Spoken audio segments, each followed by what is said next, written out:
it's just a huge honor for me to be podcast interviewing Ruairi Gough all the way from Dublin, Ireland. It's 8:40 in the morning on a Sunday here in Phoenix, and it's 4:40 p.m. in Dublin, Ireland. Just an honor to have you on the show. Ruairi Gough is a marketing graduate from Trinity College Dublin and has worked in sales and marketing for over 20 years in 3 different countries, Ireland, UK, and the United States. On graduation from university, Ruairi spent 10 years working for some high-profile companies, including News Corporation and IMG World, and also smaller companies involved in radio and ambient media. In 2011, Ruairi identified a niche for dental marketing in Ireland just around the same time that the Irish Dental Council started to relax the rules about dentist marketing directly to patients. Having successfully dominated the marketing in Ireland, Ruairi set about building his business outside Ireland and now boasts clients in 5 countries, including the UK, United States, Germany, and Japan. While visiting dentist clients over the years, Ruairi came up with the idea for the ToothSign.com unit to help patients easily identify their local dental office. In the last 12 months, almost 100 units have been sold into 5 countries.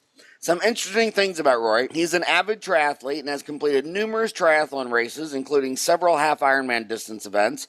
He's participated in the successful Guinness's World Record attempt for the longest softball game in 2004, just over 55 hours. He's visited 30 states in the United States, which is 10 times more than the average American man or woman. And he previously worked and lived in New York City for 3 years, working on marketing programs for Boeing, Ann Taylor, Wrigley's, Madison Square Garden, the New York Police Department, Pentax, Sony, and American Airlines. It's just an honor to have you on the show. It's great to be on the show.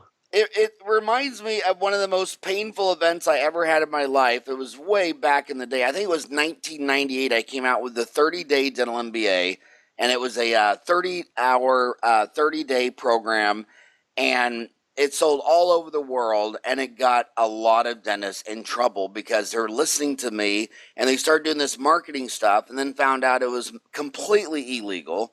And I think that people don't realize that dentistry is a sovereign profession, and it was illegal for any form of marketing and advertising for dentists or physicians in 1973. In fact, just only recently in the United States have they allowed pharmaceutical companies to advertise prescription drugs on television. And it just seems shocking that it just now in 2011 really became legal to advertise in Ireland. And it's still extremely illegal in many parts of the world. And I should have put a footnote, like, check with your local attorney. This is not advice. Please check with a local attorney if everything I'm saying in the United States is legal in your country. In fact, it was in 1973 when 2 lawyers from Phoenix, Arizona, who have a huge law firm, they actually sued their Arizona State Board of Dental Examiners, saying that their right to advertise was free speech, and it went all the way to the Supreme Court. And it wasn't until 1973 that the Supreme Court said, yeah, lawyers should be able to tell people. I think it was about personal injury, and they wanted to be able to tell people that, look, we specialize in personal injury as opposed to other attorneys who do other things, and Supreme Court agreed. So 73 is when the whole dentist advertising started in the United States. So what was going on in Ireland in 2011 that made the Irish Dental Council relax its rules? I think from 2010, 2011, there was obviously dental guidelines put down saying that dentists couldn't advertise. But then with the plethora of social media communications, websites were becoming more mainstream. And, I think the Dental Council realized they had to move with the times. And I suppose, as I was saying before, one of the dentists were doing this anyway. So I think they had to create a level playing field. You can't have some guys, taking the lead on this and saying, well, other guys playing by the rules and not being able to do it. So I think then in 2012, they came along with new guidelines and said, yes, as long as the communications are honest and, you're talking similar to your lawyer situation in the States, as long as you're just talking about the services you're providing, then there's no problem. So it's become a lot more mainstream in the last 5 to 6 years. So I think that's it, And I was surprised when you said you're now working in 5 countries, including Japan. Japan is an extremely conservative country. I was surprised to hear you talking, saying that Japan is now listening to your advertising and marketing. Yeah, I mean, this is the thing. We started out in Ireland 6-7 years ago to learn our trade, and it's very easy, well, relatively speaking, to go to the UK and the States because they're all English-speaking countries. I suppose we're different. One of the guys that works with us has spent 10, 12 years in Japan. So that gives us the ability to communicate in Japanese. And then I suppose it's just the matter of explaining the proposition to Japanese dentists. We've had a lot of success with our tooth sign over there because if you've been to Japan or Tokyo before, they love LED lights, they love lit signage. And that kind of got us in the door with some dental practices. And when they saw how well the tooth sign was working for them, they came along to us and said, can you do websites and social media and all the other things that we do? And we said, yes, we can. So that's how the Japanese thing came about. And similarly in Germany, one of our team members, our graphic designers, is German. So we automatically have language skills there. And then we're only transferring skills that we do in English-speaking markets over to Japan and Germany. So your website is toothsign.com. Toothsign.com. What would my homies find if they went to toothsign.com? We have two websites, Howard. We've dentalmarketinginternational.com, which is our mainstream marketing website. And then as an offshoot, we had to develop a website purely for our toothsign.com business. So if your homies, as you like to call them, visit the website, they'll just find the specs and the criteria for our tooth sign. And they'll also find pictures from our happy clients and all the details of how they can order them to the States. We've done a lot of successful deliveries there in the last 2 years. It's been really good for us. It's going to really confuse the Americans because the dimensions of your sign are 500 millimeters times 700 millimeters, and I don't think any American has any idea how big 500 millimeters by 700 millimeters are. We're the only country that uses imperial math. Everyone else went metric, and we're still measuring our horses and hands and our distances in monkey feet. Well, I should know better, from living in New York, but I never measured anything when I was there. But no, look, if you want to talk about how big is that sign? If you talk about maybe 2 feet across in width and about 3 feet high in height. Yeah, and if you're watching this on YouTube, you can see some of those signs behind you. The number 8 clinic. It's a really neat sign, and a lot of. What do you think the mix on advertising is between getting a good location? Like a lot of dentists, they don't get a good commercial location where they have visibility from traffic and foot traffic because it's more expensive. So then, like Manhattan is a classic example. They don't go on the main floor where the subway lets out, where a gazillion people are walking by all day long. Well, they say that's expensive, so they go 40 stories up the building, where no one in the world would know they exist. So then they have to spend so much more money on other types of marketing. I always thought location was the best marketing, especially if it came with demographics. I mean, we know dentists who open up an area where there's a dentist for every 500 people really struggle. And by the time they get to an area where there's only one dentist for every 5,000, everyone collects $1 million a year and takes home $350. But how important of the mix do you think is location versus just all the direct mail and internet marketing and Facebook and all that? I suppose, look, as you rightly said, in a lot of cases it can be dictated by what's available or the price that people are willing to pay for real estate. I suppose from our point of view, in terms of the tooth sign business, there can be protected buildings, protected structure, or planning laws. So you've got to be wary of that in terms of that specific thing. But I would agree with you. I mean, I think if you have a high profile location with lots of footfall and, it's a built up area, people are spending money in shops on either side of your dental office, then absolutely that's going to spill over into your business. And you probably don't need to spend as much money telling people where you are because they'll find you. But if you're in a strip mall or if you're in somewhere, 5-10 stories up, then absolutely a lot more money has to be spent on social media, Google Maps, and other digital marketing forms to tell people where you are. But, I've done this, a dozen times where some dentist is 40 floors up in Manhattan, and when we're walking down and leaving, I'll stop in the restaurant and I'll tell them, the restaurant owner, I'll say, "Can I ask for the owner? Is the owner here?" And they'll say, "Yeah, he's over there." And you go talk to him, and then I'll tell him, this guy, do you know who he is? And he doesn't know. And then I'll say his name. Do you know who he is? No. And he's like 40 stories above him. Then I'll say, "I'm just curious. We're just wondering, could a dental business afford something like this? What is your total sales?"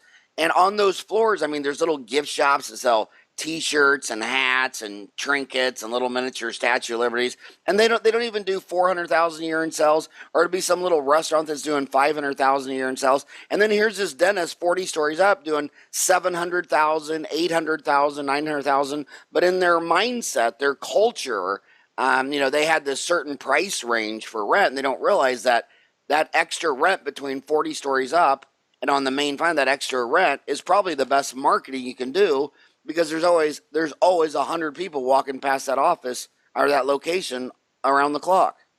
Absolutely. And I think, for your homies, again, as you call them, I see a lot of cases, like we work with guys in Chicago, New York, Missouri, and like one of our guys in Missouri is moving to a new dental office. And I've just said to him, look, he's gone from a strip mall to a corner location. He's going to have like 4 roads of traffic approaching his dental office. And like I just said, make sure your practice is visible. He has a tooth sign already, but like, simple things like window vinyl, like LED lit frames, So just making the best use of your real estate, because you're paying for all of that.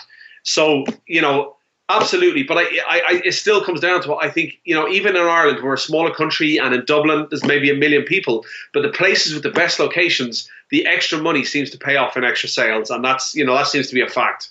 Oh yeah, it's location, and in some areas, the historical society won't let people put a sign, as you say, or they won't let them build a monument sign. I call the historical society the hysterical society. They're just. It's amazing. People literally believe that you shouldn't, people driving down the street shouldn't have the right to know there's a dentist here, or build a monument sign. They think it's going to look like Las Vegas or something. And it's, even in the different suburbs where I live in Phoenix, like Tempe, it's so hard to have any lit signage. And even if you have a lit sign, it's got to be turned off by 10 o'clock in the morning and, 10 o'clock in the evening. And, it is tough. Those zoning requirements can get really tough. Yeah, absolutely. And we come up against that in the UK as well, as protected structures. But like in most cases, a local council or community, or I don't know what you have in the States, they'll give you guidelines as to what signage you can have. And when we developed the tooth sign, we tried to stay within the guidelines of several countries. And the size that we made the unit would be similar in size to any projecting sign that would come off a building in, say, the States or the UK. So that's kind of helped to sell them. And in a lot of cases, the guidelines that are set down for signage will say, as long as the sign represents your business, which, from any point of view, the tooth sign represents a dentist in my book. And therefore, I don't think, a lot of guys are going to have issues with that. So Howard, I was sorry to cut across you, but I was going to say, in most cases, other guys are looking for the tooth sign to be twice as big as it is. Yeah, and it is nice, and it's very effective because it's so lit and bright. The pictures, if you go to dentalmarketinginternational.com, he's got 2 websites, toothsign.com and dentalmarketinginternational.com, and those are just some gorgeous pictures of letting a dentist know there. And a lot of times when I'm in foreign countries, I always like to go a day or two early, and me and Ryan and the boys walk around, and we just drop in on a lot of dental offices. And I'm telling you, a lot of them, it's very hard. Like when we were in Cambodia, we had to, go find taxi drivers and not get in their car and say, "Do you know of any dentists in this town?" And they would sit there and they'd think, and I'd be standing there thinking, this is a huge town. I know there's hundreds of dentists in here. And he's telling me, I'm not sure. And then the taxi driver gets out of the car and goes to, some local market vendor and starts talking to them. And then, it was like an effort to find a dentist. And I'm just like, man, the dentist that could capture that understanding that here's taxi drivers and street vendors, and they can't even name a dentist, but in the size of this area, there's probably a dentist for every 2,000 people. Exactly. And like, this is the thing. You've got to think, if you were parachuted into any country in the world, any city, and you had like an emergency toothache, how are you going to find a dentist if you don't speak the language, or somebody can't point you in the direction. And like you see a tooth sign, it's LED, it burns night and day, and like it's clear as crystal. Bang, there's a dentist. Well, I mean, and think about these vendors here. I mean, the taxi driver, the street vendors we're talking to, the shops, the restaurants. I mean, if any of those employees that live there in that city in Cambodia, I mean, they don't even know if there's a dentist there. Exactly, exactly. It's not just tourists. It's like the locals there couldn't even tell me where a dentist was. In fact, where was it where I was actually bribing him, where I had to bribe up to $50 US, Ryan? Do you remember that? That was Cambodia, wasn't it? Yeah, so at $10, no taxi driver could find it. At $20, no one. But when I pulled out a $50 US bill, they started absolutely thinking, getting on their cell phones. You know, they started, and I think we only got, what, two in that big town? Was it two? Oh. Yeah, so, I mean, it took $100 US just for a taxi driver to find me two different dental offices that I could go in there and meet the dentist. I mean, just crazy. So do you think there's any real difference in marketing between the countries you're at? I mean, you lived in the United States, Ireland, UK, Japan. I mean, is dental marketing, or do you see variances between countries? I think, I think dental marketing is the same across the world. I might get pulled up for saying that.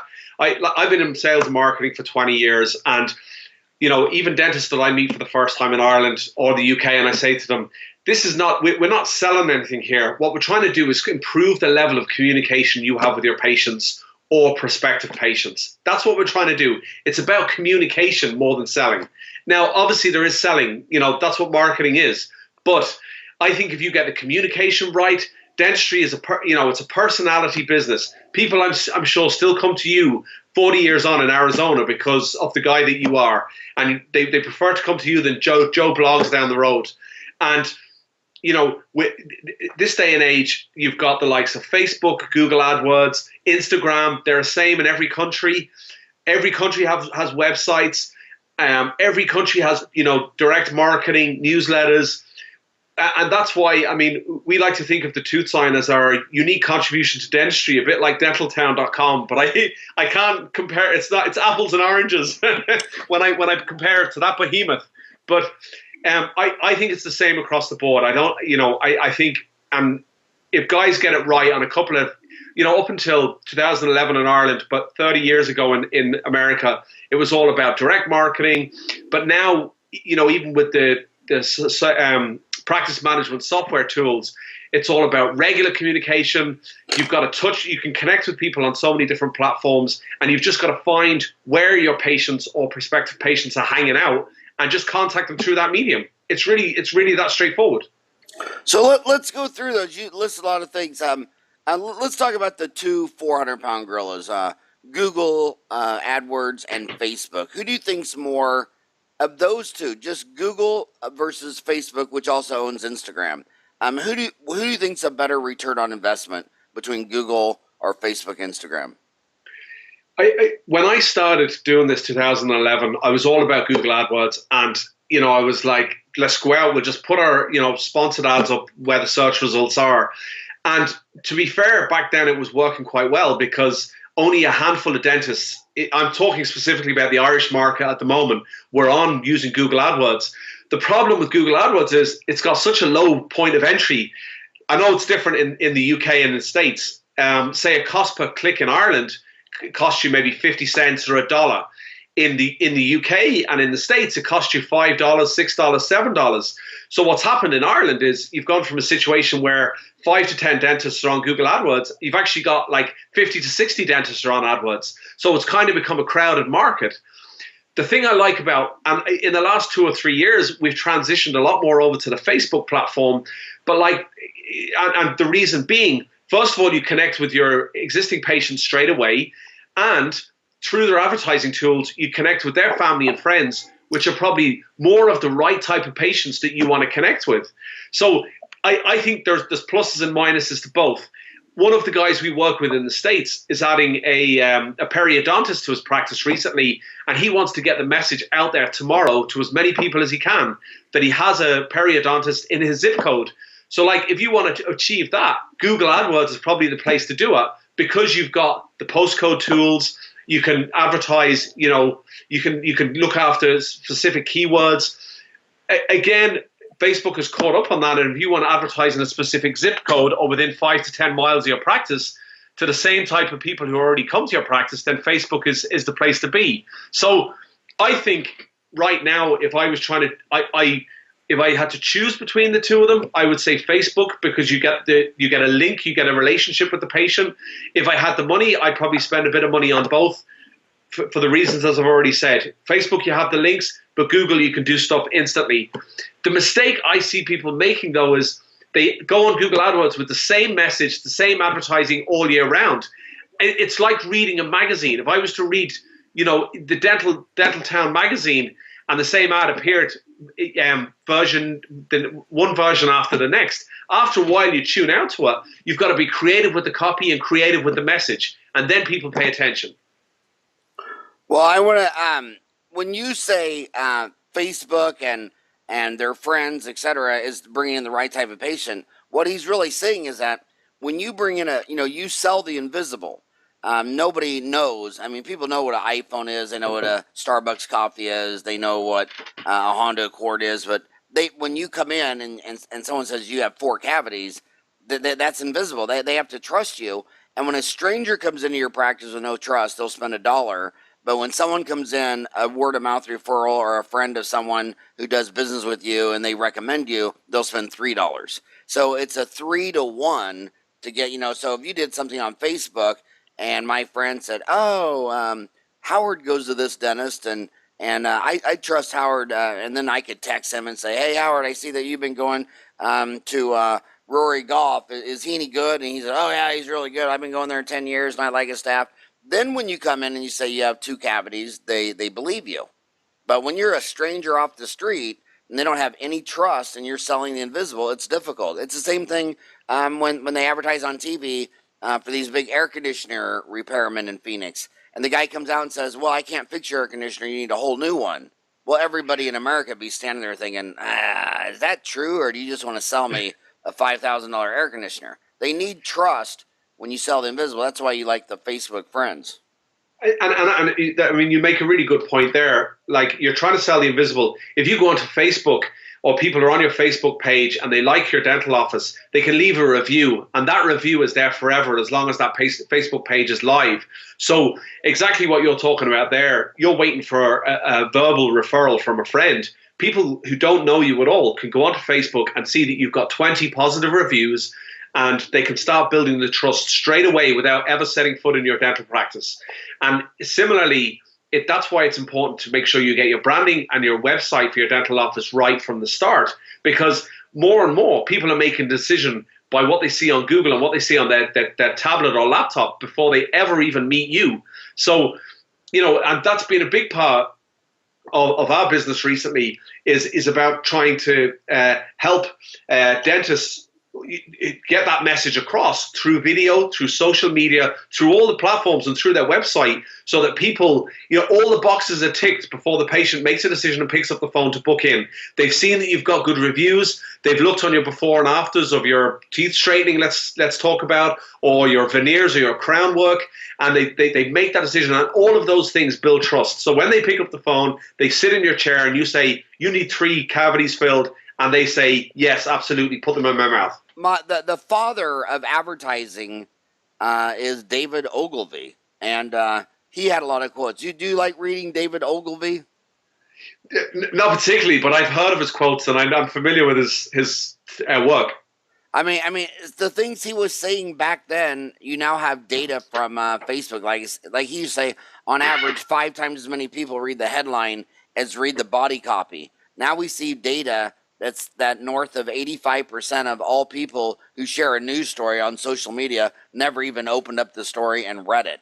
They just see the headline and they share. I mean, he used to say never use jargon words like reconceptualize, demassification, attitudinally, judgmentally.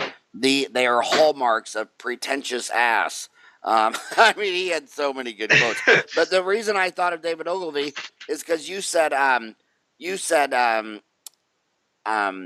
a lot of people keep running the same ad over and over and over, and it's difficult because a lot of dentists, they might have an ad and it's working, so they're like, David Ogilvy said, it takes a lot of discipline not to change an ad that works. And so how do you balance if the ad's working and never change it versus the monotony of running the same damn ad over and over and over? I suppose just to be clear on that, I suppose it could be as simple as if you have a special scale and polish offer for new patients coming in and it's working. All I'm talking about is maybe changing the image, changing the colors, changing the size, just something different so that people don't look at the page and go, oh, same ad again. Something to just get their attention. That's what I mean. So a slight change, bit of graphic design, and it looks like a new ad to people, and maybe new people look at it. Yeah, and some more of his quotes. If it doesn't sell, it isn't creative. I love his quote, you grow as fast as you deserve. But my favorite one is this: hard work never killed a man. Men die of boredom, psychological conflict, and disease. They do not die of hard work. And I'm always telling dentists, you got to get out there and hustle. Hustle, hustle, hustle, And advertising is hustling. Marketing is hustling. So what about, I want you to talk about, Facebook bought Instagram a few years back for $1 billion. So what's the difference between advertising on Facebook and Instagram? What is the difference really between Facebook and Instagram as far as getting a new patient in? I suppose from our point of view, if I'm honest with you, we don't really use Facebook that much. And, maybe some people will say to me, oh, you should be using it more. I suppose the big challenge with Facebook, with Instagram, everything is on mobile phones now. And Instagram is more geared towards people taking pictures on cell phones, you say, or mobile phones. So if I'm working on marketing for a dental office, I'm not going to be in the dental office with a phone taking pictures of patients before and after, or what's happening in the practice. So I can't really contribute to a business using Instagram. The dentist can do that, but I really wonder how much time dentists have on their hands to be standing there with a phone taking a picture of each job or each patient case that comes in. So, Instagram, the big difference between Instagram and Facebook is Instagram is all about images. So if you like taking pictures on your cell phone of your patients and your friends and your staff and your lifestyle, there's one dentist in New York does it really well, and he's got tens of thousands of followers. But I think unless you can follow that up with a bit of text, explaining what you've done on the case, or how the work was achieved. So you've gone from a broken up smile to nice pearly whites. I don't really see a lot of value in using Instagram, and I think it's a lot more popular in the States than it would be in Ireland and the UK. People are more set on Facebook and Google, and also their advertising platforms are easy and more straightforward to use and to be accountable on. You talk about the patient multiplier, turning each patient into an advocate for your practice. What do you really mean by that? Exactly as one of the points you made earlier about a happy patient going away saying, this guy is the best dentist I've ever been to. I've never had any pain and I was nervous. His dental work is top quality. What we want to do is with every patient that comes in, we want them to go away and recommend you to 3 to 5 of their friends. And you were quoting David Ogilvy there on statistics. I think a happy person will go away and tell maybe 3 to 5 people. An unhappy person will go away and tell up to 10 to 12 people. So what we're trying to do is change attitudes and change minds with people. And I think that, as you say about a dentist being proactive, every patient that comes into their practice, I think you need to give them an incentive, or you need to say to them, look, we're always looking for new patients. We're always looking to, fix people's problems, make people smile wider and brighter, and be in a good place. And every patient that goes away is an opportunity to achieve that. So one of the programs I developed 5 or 6 years ago in Ireland is a patient referral program.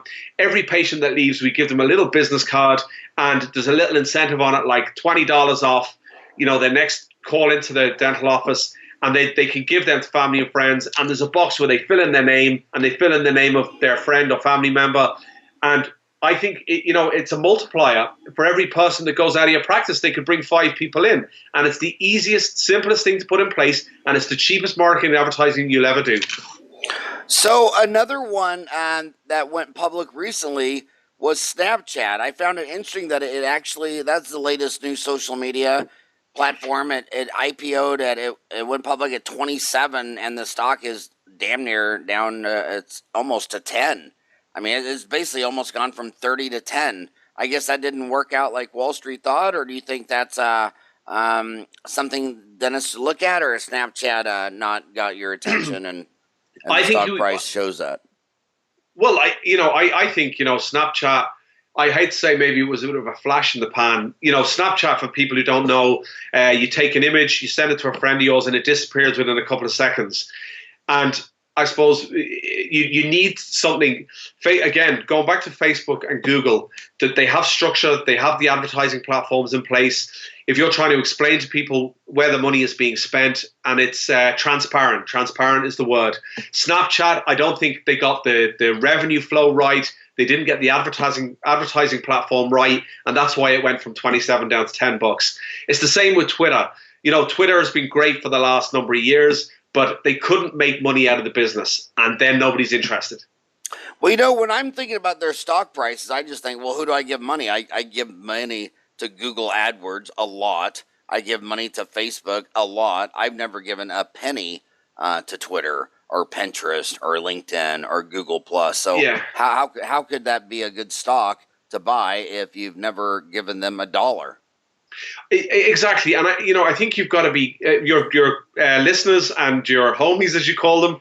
They have to be careful. I go into practices and guys are trying to do Google, they're trying to do Facebook, they're trying to update their own website, they're trying to do referral programs in the practice, they're trying to do their windows, they're trying to do signage. Like, how can you do all of these and then focus on making the proper money you need to make every hour? The patient flow every day, and deal with staff and deal with all these other things. So I think people, one of the things I said to you there was, if I was to give advice to a dentist taking over a new dental office, is 3 things. Take responsibility for the things and focus on things that you can be good at and you do the best. So that is dentistry and treating patients. After that, you need to look at staff members and other people that can do that for you. Have a plan.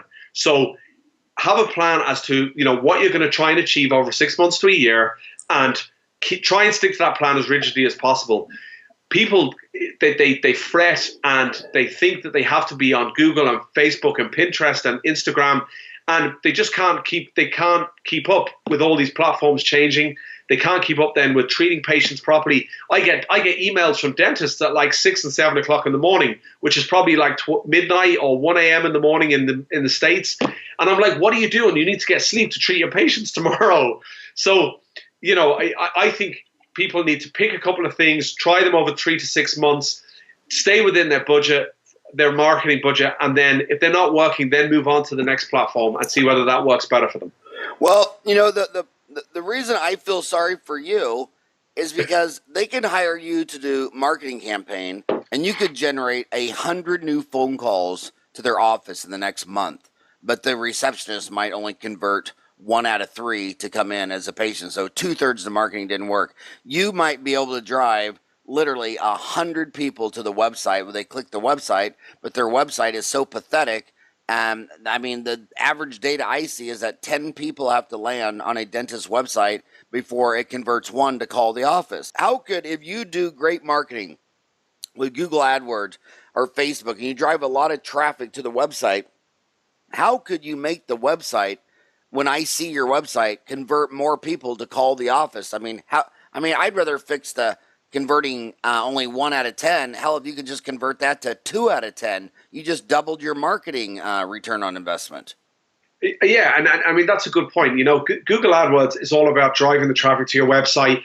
Same with Facebook, although Facebook does want to keep you within what they call the walled garden. So they'd rather you spend more time on the walled garden, which is Facebook, because they want to keep you on Facebook longer so that they can say that people spend longer on the Facebook platform so they can drive advertising dollars. But coming back to websites, you've got to remember that, it's very easy for people to go into Google and put in, let's say, Dentist Missouri, and they'll pull up 50 dentists on page 1 through the sponsored ads and through the organic results. After that, it's a lottery. They can pick any one of those. They're basing that on a title and a description, as you said earlier about the big title on a page, but they don't even read the news story. So some people will look at the description for a website and click through to that website. When they get on the website, one of the things we've done more recently, three things. Number one, we put videos on the homepage. Number two, we either put an online booking appointments. I'm presuming that's very popular in the States. And number three is you're either going to have a contact call to action, a contact form, or a download, which is like an e-zine or a free. Say, for example, you're trying to sell more dental implants. You might have a prepared e-zine that people put in their contact details to download the e-zine, and then you've got their email details for life, and you can then slot that into your marketing and gently push communications out to them by email forevermore until they're ready to make that decision to get a dental implant done. So video, contact form, and book appointments online. Some people don't want to interact with people and pick up the phone. So the easier you make it for them, I think the closer you'll get to going from 1 to 2 people out of 10 that will do something on your website. Yeah, and online booking, probably there's all kinds of different practice management systems out there, but Open Dental is, I think, the fastest growing one, and they have a little thing you put on your website, and then your patients can click that and do online scheduling. And the millennials get it. If you're born after 1980, they get it. They install that. And the lowest number of new patients per month I've seen on that is 2.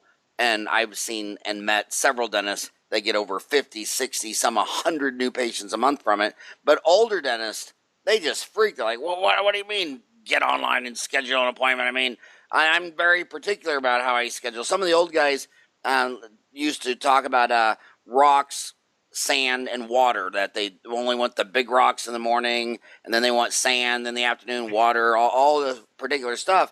But the dentist has got to get that out of their head. Talk about online booking. I mean, and I remember when they came out with the ATM machine, people were saying, well, who the hell would use an ATM machine? They want to go in there and have the lady at the counter do their banking for them. And now the ATM machine is more popular than dealing with a receptionist. A lot of millennials say, I would actually rather do it on my iPhone and not have to talk to a human. And this is so counterintuitive to dentists that are 50, 60, 70 years old. They just don't get it.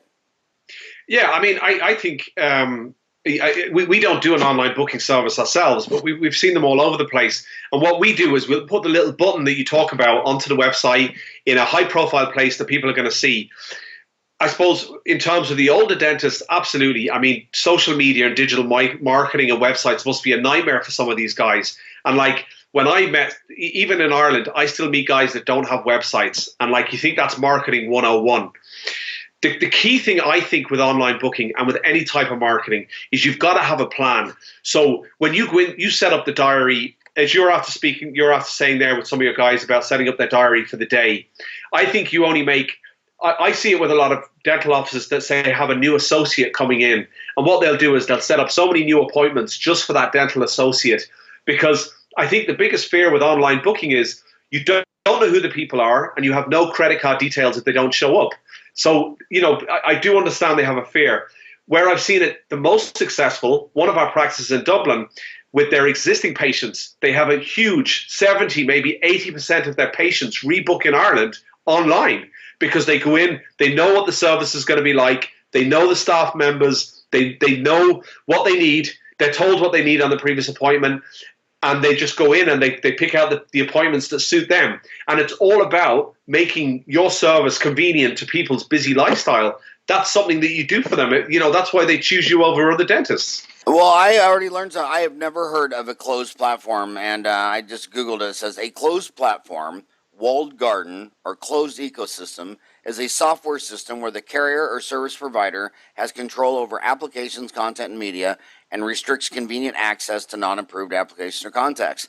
And I've noticed that, when you make a post on Facebook, say you have 100 friends, you make a post, it doesn't go to all your 100 friends. If you have 100 followers on Twitter and make a tweet, it goes to all 100. If you make a post on LinkedIn, it goes to all 100. Google Plus, all 100. But Facebook massively controls how many of your own friends are going to see your post. And if you post a link to leave Facebook and go to your website or YouTube or some other link, they really, hardly any of your friends will see it. Yeah, and that's a very good point. Like Facebook, maybe due to their popularity or the amount of advertising revenue they're making in the last couple of years, it's got harder and harder to promote yourself on Facebook. One of our cosmetic dentists in Dublin, years ago, he has thousands, maybe 8,000 followers, which is a huge following in Ireland. And he used to put before and afters of cosmetic cases that he would treat, but they've all got declined in the last couple of years. And what Facebook's actually done is they've developed a library of stock images, and they want you to choose from pre-approved images to put up with your ads. So like it is very much a walled garden. You make a good point, and maybe a lot of dentists are not aware of this, but when you post something on Facebook, if you without boosting or spending money on the advertising platform, you maybe have 10% of your followers. So, in real terms, you have 1,000 people following you, only 100 people are going to see that ad unless you boost it.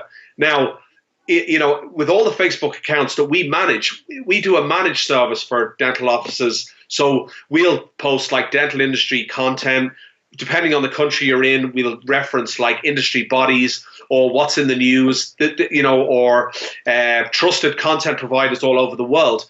And then we'll drop in ads for specific services like dental implants, like teeth straightening and all that kind of thing. But they have to be boosted to get effect or to get to the followers or the base that you've already established. And that's, that's the way Facebook makes money. And that's maybe where Twitter fell down. They give you access to everyone who follows you for free. So why should you pay for it? Good point. That is why, in a nutshell, that's why Facebook stock has basically gone from $50 at their IPO in 2012 to 167. 50 to 150 is threefold up. Twitter's gone down from 40 to 20, and Snap has gone from 27 to 10. Absolutely. My gosh. So, and then again, you can predict that because I don't know a single dentist who's ever given Twitter or Snap $1. And LinkedIn advertising, I don't even know where. I know they have advertising, but I don't know anybody who's given LinkedIn $1 to try to get a new patient. So Facebook. I think with LinkedIn, it's more just a job. It's like a job recruiter's website. So the advertising there really doesn't make sense for a dentist. And I think any dentist I meet for the first time and their head's in a spin, they say, look, I need a website and I need video and I need social media platforms and I need digital marketing. And I'm saying, like, have you actually got the basics right in your dental office? So when somebody rings in, what does your practice manager or your front desk person say to them when they pick up the phone? And are you, asking for referrals from existing patients? Are you sending out, quarterly or 6-month newsletters saying, hey, I'm your dentist, I'm still here, we're still a great office? And, I think you could do a lot of basic things with low budgets rather than jump straight in. I saw on Dental Town recently one guy spending maybe $2,000-$3,000 a month on Google AdWords. That's $36,000, $40,000 a year. So, like, I think that money can be better spent. Maybe half of that money can be taken off Google AdWords. People waste a lot of money on Google AdWords, putting their ads in the wrong market. So, although they can use the advertising tools, people in Ireland, for example, they're using Google AdWords, but they're advertising for their services in Galway when their dental office is based in Dublin, which is 4 hours drive away. Nobody's going to drive 4 hours to a dental practice or a dental office. So, you've got to be clever and do the basics right. One of the things we do, and, I'm sure most of your listeners and your Dental Town guys are active in their local communities, but we see huge returns for guys on local sponsorships in Ireland. Rugby, soccer, GAA, tennis, hockey. The guys go in and they put their name all over their jerseys. They sponsor kit bags for the kids, and they get a tenfold return on their money. And similarly, we've had a recession here in Ireland for the last 7 or 8 years, and I suppose the goal has been finding people who are working. They own property and they want to spend money on dentistry. And one of the things that we pioneered over the last 7 or 8 years is corporate programs. And we would work with dental offices to go into local companies and say, hey, why don't you make us your dentist of choice? Now, I know in the States, you've got lots of established dental programs. But I'm talking about like 20 to 50 person offices where they'll go, Howard's a really good guy. I'm going to send all my staff down there. Give us some discounts or be my guy if I have an emergency. Where that makes sense is people don't need to take a half day from work. They can just walk 10 minutes down the road, go to the dentist and go back to the office within 2 hours or an hour, depending on the procedure, So I think while people can get caught up in digital, website, video, YouTube, online marketing, all that kind of stuff, there is very much a place for getting the basics right, changing minds in your practice, family and friends, getting a positive staff, and talking to companies who are within 5 miles of your practice. I think this going around, having someone going around to all the small businesses, I've seen it where they talk about the dental office has their own in-office dental insurance plan. It's an explosion in the United States. The dentists that are doing it, it seems like after doing it a year, they're already up to like 350 to 400 patients, because Americans are bizarre in the fact that they buy their own house, they buy their own car, they buy their own $800 iPhone, but they feel like if they're going to go to the dentist, well, they should have insurance. And when they don't have insurance, they get paralyzed because they just think that, you only go to the dentist if you have insurance. And so a lot of these dentists are starting these in-office dental insurance plans. It's a membership plan where they'll ding your credit card, say $25 a month for a year. So that's $250, and that'll cover cleaning, exam, and x-rays, and a discount on fillings and all that stuff. But yeah, and then they'll find a marketeer to go around to all the small businesses on a 3-mile radius of their office in Phoenix, telling everybody, well, does your company of 25 employees or less have dental insurance? And, half of them say no. And then they give everybody a brochure on this plan. And I mean, it's crazy. And then one person, if there's 20 people in this company, if one person will probably come in. And then if that person goes back and says, oh man, that was an awesome experience. I really like that guy. And he's close and he's up the street. I mean, it's just huge. Huge. I think, like when I was back in New York, it's 10 years ago now. I'm back in Ireland 10 years from New York, and God, I miss it. But we used to have a drawer of takeaway menus from all the local places, an eat out menu that, if we wanted to eat Mexican, we'd have the menu in the drawer. But similarly, people want stuff which is local, it's close, it's trusted. It's as you rightly said, one person goes out and has a positive experience, and all of it just takes one conversation, and all of a sudden you've got 20 or 50 new patients.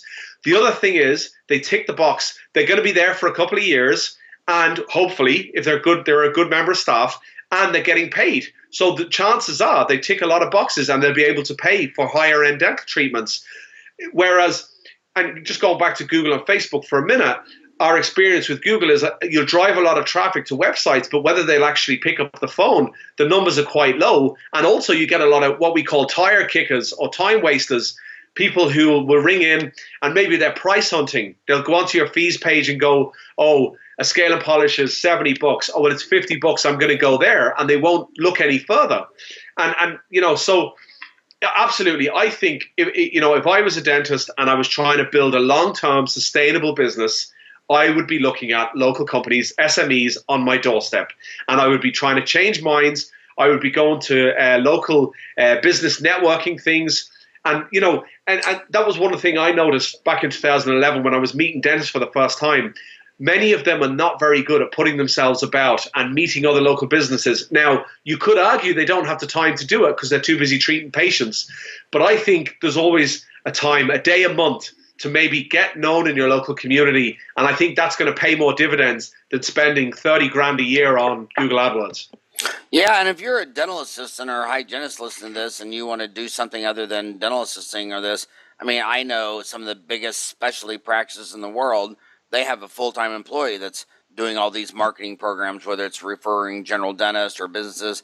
According to the National Association of Dental Plans, 40% of Americans do not have dental insurance as compared to only 13% without health insurance. So, if you had someone, even if she only worked for you one day a week, who was going around to all the restaurants, like how many restaurants don't have dental insurance? What would you guess? Almost all of them? I mean, most of the dental insurance I see is from companies that have over 50 employees. They almost always have it if they have over 500 employees. But all these small restaurants and small businesses, they don't have dental insurance.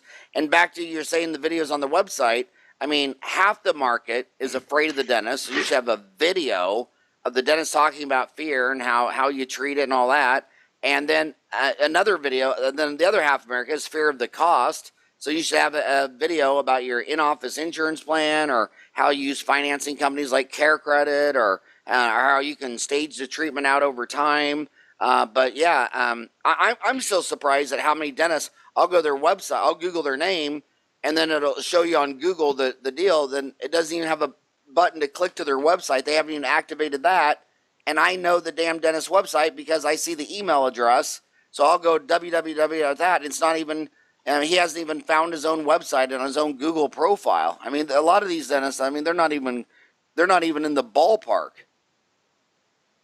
Yeah, I mean, absolutely. I think, you've got to remember, like, there's a laptop or computer in every house in the country almost, and people make a decision online based on what they're seeing before they ever set foot in your practice. So a video gives you an opportunity to explain how well they're going to be treated, how you can look after them, how you can structure payments. And it might be the difference between them making a decision to come to your dental office or to go somewhere else. So, it's an important tool. One of the things that we advocate is getting patient testimonials. And it might take a bit of time, but if you have patients that love your dental office, what we usually do is we line up 3 of them in an afternoon.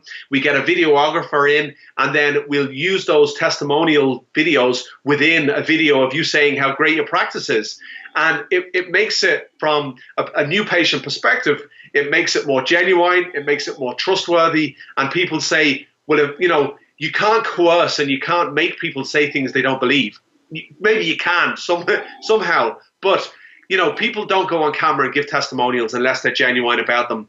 And I think some people make a decision. They'll look at the testimonials and they say, hey, that's me.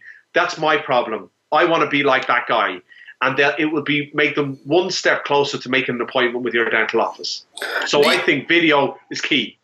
Yeah. And I mean, and a lot of dentists, they don't even have a picture of themselves. Or if they do, it's a mug shot. And I just think that humans want to feel something. That's why they like roller coasters. That's why they like scary movies. That's why they like to kiss and snuggle or drink a coffee. They always want to feel something.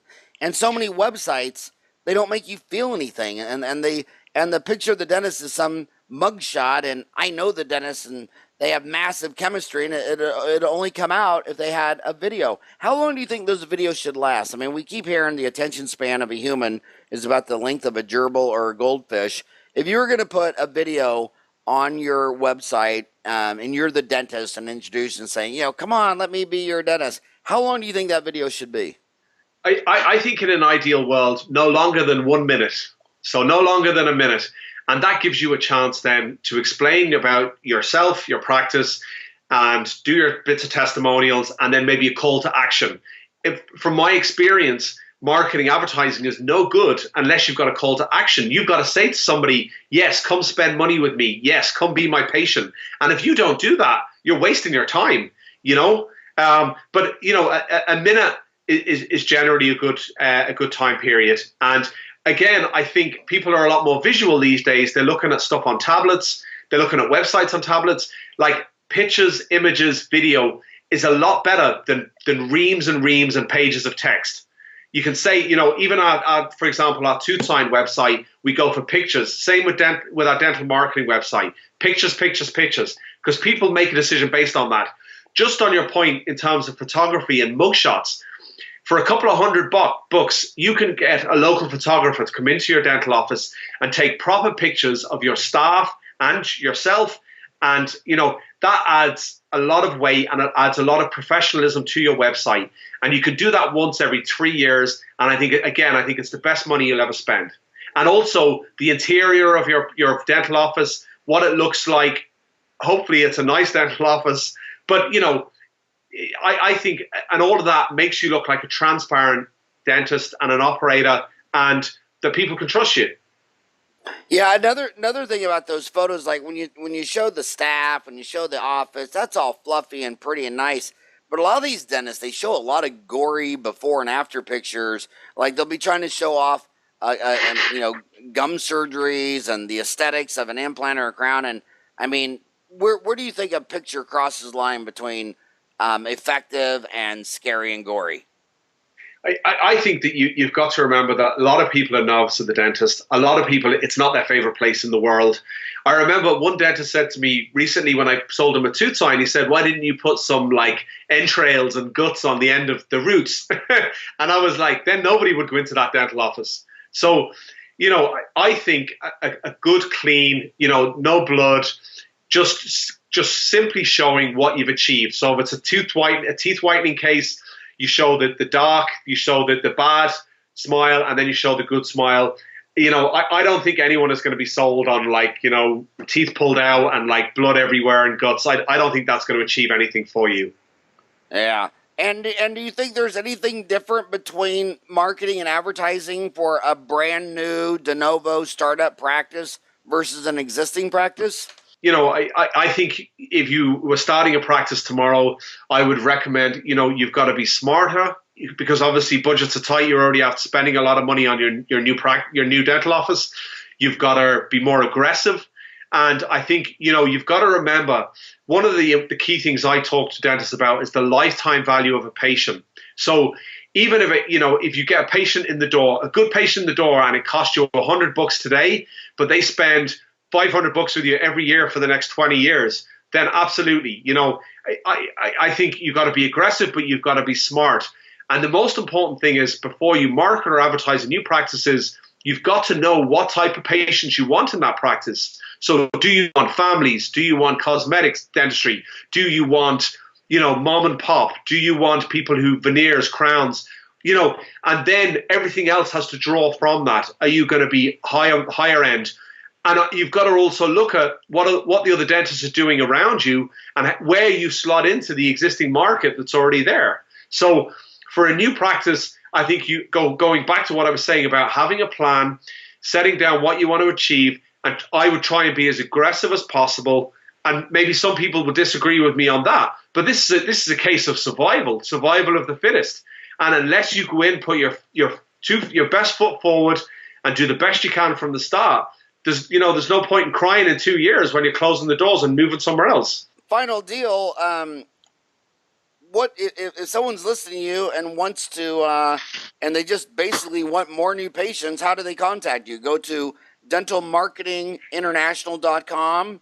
They can email you at Ruairi, which is Ruairi at dentalmarketinginternational.com.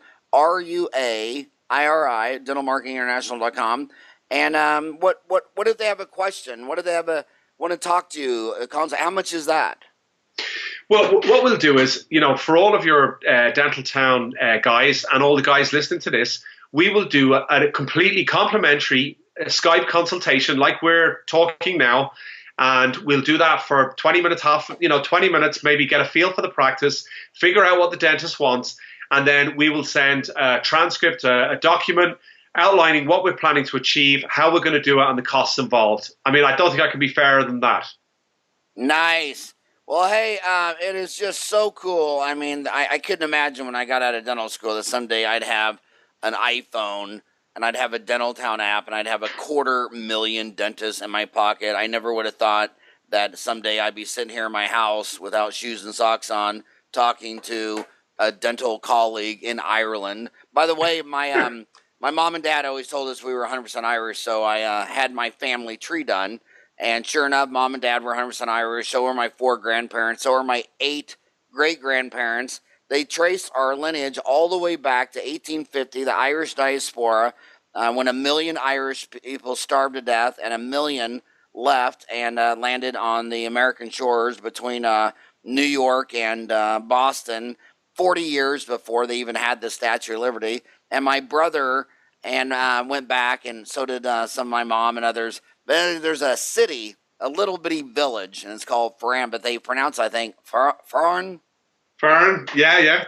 Okay. Farran, and so it's pretty damn cool to be sitting here on a Sunday morning talking to an Irish lad clear across the pond. And but hey, thank you so much for coming on the show, talking to my homies, and my God. And by the way, you do business in Japan. We have a lot of townies from Japan. Ryan and I, we lectured there last year. Cool. Yeah, love Japan. God dang, that is a neat society. It's just really, really cool. But thank you so much for coming on the show. Any last words? Well, last words for you. If you ever come to Ireland, I'll bring you for a pint of Guinness. Right on. I'm trying to think of where I lectured last time around. The city started with a G. Galway? Galway, that was it. Yeah, loved it. Okay, cool. That was so darn fun. And Cool. just love Ireland. And who's your prediction on the big fight coming up? We have Floyd Mayweather going against the Irish lad Conor McGregor. I'm sure you're aware of that fight coming up. Absolutely. I have to back my boy, you know.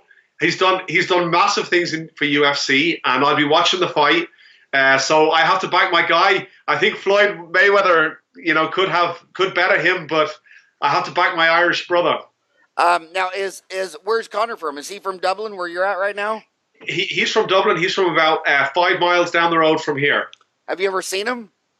I've never seen him, but he hangs out in Dublin a lot. So if you want to come to Ireland, we'll get that Guinness and we can go and look for him if you want. Well, you know, the thing that's interesting about boxing is, you know, there are many soccer games and football games where, especially in the NFL, where this team really doesn't have a chance of winning. You know what I mean?